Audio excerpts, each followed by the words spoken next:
มาเบิ่งบรรยากาศรอบๆพักเที่ยงเนาะ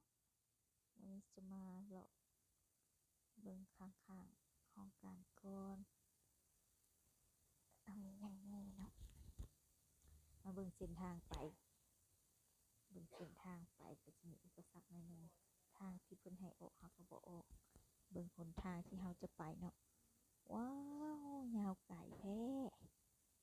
รถจะไกลพิวพิวไปพิวมาโอ้ยไปจอดเอาเลยเบิ่งดิเบิ่งอากาศ12 โมงเนาะตอนเที่ยงร้อนเปรี้ยงเลยพาแดดพาลมไปหน้าเละๆดำๆเพื่อความอยู่รอดของเราค่ะมาหอนทานแล้วนี่สั่งเปียกเป็นไงมาเลยมาเป็นปรุงเนาะเรียนมักไว้ใจปรุงเราใส่มะเขือไทยลงไปเป็นนัวให้ว้าวถึงเป็นใส่เป็นนัวกาแม่มันติกะโต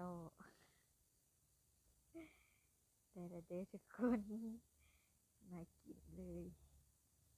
เผ็ดสมีอินบุษาใจเพิ่นว่าการเผ็ดข้าวปุ้ตีนข้าวเปียกเฮากันสิสั่งข้าวเปียกหมูกรอบถ้วยหนึ่ง15,000 กีบเพิ่นก็ให้หลายอีกนี่เพิ่นก็สิมีหลายอย่างอยู่เด้อแต่ว่ามื้อนี้อยากกินแบบร้อนๆนะ